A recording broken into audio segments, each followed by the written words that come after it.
And with any luck, I too can learn not to like every single movie I see. Thank you, Chester. Hello, I'm the nostalgia critic. I remember so you don't have to. And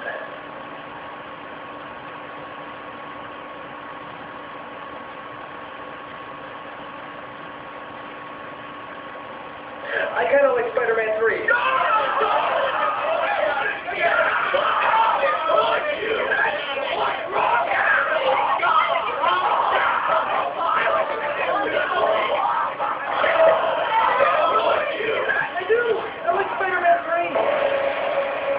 Well, okay, let me rephrase that. I liked it about as much as I liked the other Spider-Man movies, which, let's be honest, people, are stupid, stupid movies. I mean, I love them, I really do. In the same way that I love the first two Superman movies, even though they were goofy. But they're just straight up silly. Then again, what do you expect when your main character looks like this? Or even this? I guess I didn't understand why the last film got so ridiculed when it seemed like the other two movies had just as many weird moments. Granted, they all had some good action scenes, and they did address the dilemmas of being a superhero, but are we just going to ignore the really dumb moments? All those strange scenes that had us wondering if they were supposed to be funny or dramatic? It's hard to tell sometimes, isn't it? We hear about the guilt the college boy feels having maybe caused the death of his uncle, immediately followed by a giant octopus man putting together a death machine. They don't always go hand in hand, do they? These movies may be fun, but they were pretty loopy, too. And I'm here to count down the top 11 weirdest moments in the Spider-Man movies. Why top 11? Because I like to go one step beyond. So, sit back and enjoy the top 11 dumbest Spider-Man moments.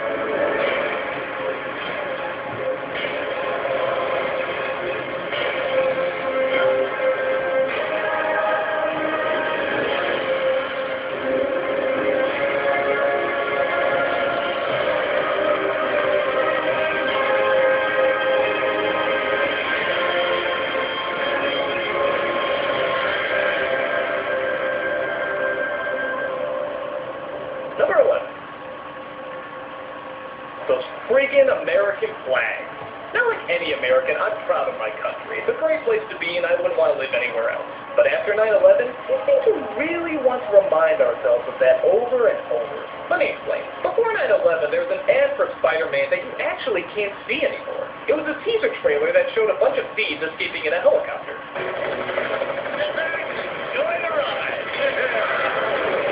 But then they get caught in a giant spider web between the World Trade Center. We back out and see the image of Spider-Man's eye, and everybody goes nuts. They love it. It was a great trailer.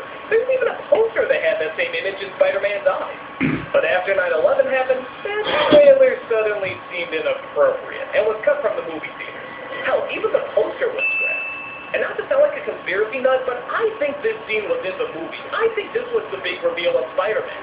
You ever notice in the first film he has no real big reveal, he's just sort of there? I think this is how they did it, but then cut it out at the last second. But again, I'm just speculating. So to make up for it, like every movie that came out right after 9/11, they put a big American flag in there. And of course, the post-9/11 crowd loved it. Yeah, it's a bit hokey now, but you can excuse the first film as it was reacting to the emotions of the American people at the time. But by the time the third film did it, the gimmick wore out its welcome. It was years later, and now it seemed like it was going from kind of forceful to uncomfortably forceful. You don't need to hammer in that Spider-Man's American. His freaking colors are red, white, and blue. How much more American can you get? Oh, well, maybe this one's kind of nitpicking, but we're just at the bottom of the list. And there's a lot more goofy moments to go.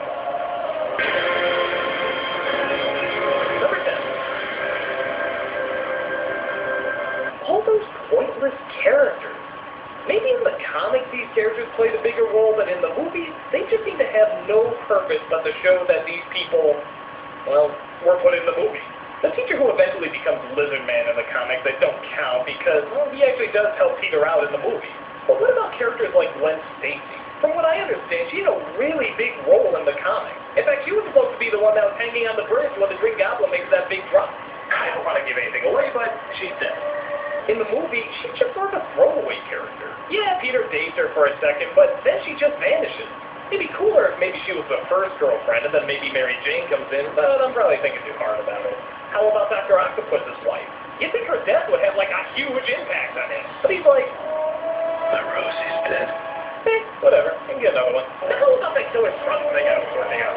But the biggest one to me has to be the astronaut from Spider-Man 2. Well, This guy is not only an astronaut, but he's also the son of Peter's boss, Jameson. And he's also marrying Mary Jane. Those are some big-ass qualities about him. And what do you remember about him? Not a goddamn thing. You'd think this guy would be really interesting and probably play a big part, seeing what an impact he makes on everybody. And I guess he really doesn't make an impact on anybody. Mary Jane and him share maybe 2 scenes together. Him and his father don't share any scenes together. And we never see him do anything space-related. What was the purpose of this guy?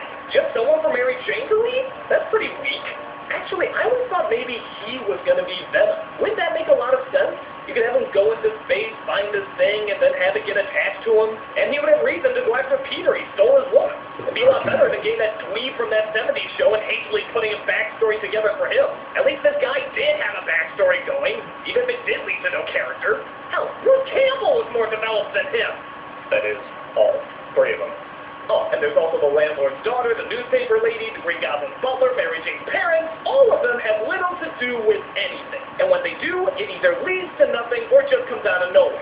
I think a guy who dresses up like a voodoo pincushion is enough to hold a movie guy. You don't need to develop all these characters, or if you do, actually develop them!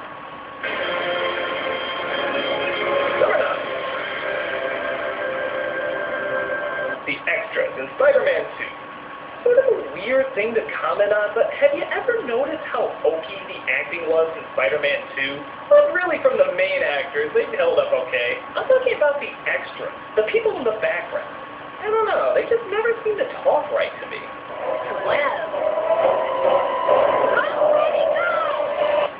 Is she Spidey's girlfriend? For that matter, does she kind of look creepy to you? She freaking looks possessed. Weird guy in the elevator. looks uncomfortable. Well, spurs. It gets kind of itchy. That rides up in the crotch a little bit, too.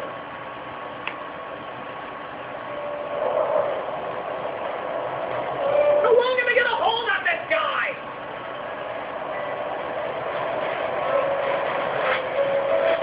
Spurs at the time. Remember that weird bank teller? Oh, that boy of yours is a real hero. It's ironic because he's Spider-Man. You also got this awkward firefighter. Yeah, some good, kid. Some poor soul got trapped on the 4th floor. What is he, a Vulcan? Show some emotion, guy. For God's sake, they're firefighters. Don't they see dead people all the time? Out of the 4, top 2 posts, Spider-Man. Oh, real nice, Lou. Just say that in front of the kid. I just said has guns. Maybe that will mess him up. Maybe he dresses up like a spider and saves people. You ever think of that, Lou? How about the train scene? I think the kids are the best actors here. He's mine! You want to get to him, you got to go through me. And me. Me too. And me. And me. What the hell are Big Pussy and Dr. Cass doing there? I think my favorite, though, has got to be that screaming woman in the building Doc Ock is climbing.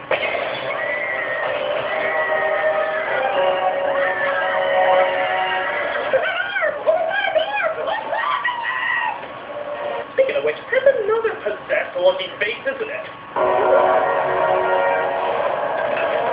I don't know. Maybe another nitpick, but the extras in this movie just never seem natural to me. But again, this is a movie with an 8-legged doctor. How natural can it get? Number 8. The effects in Spider-Man 1. As the films moved on, the effects got better and better. By the time 2 and 3 came around, they looked damn amazing. But in the first movie, they were pretty awful. Come on, did you ever believe he was really holding that car of children? Look at the Green Goblin. Did you ever believe he was really there flying around? I think the action figure was more realistic. How about when Spider-Man was first jumping? It looks like a reject from the Toy Story movies, doesn't it? Now, some things were cool, like the Spidey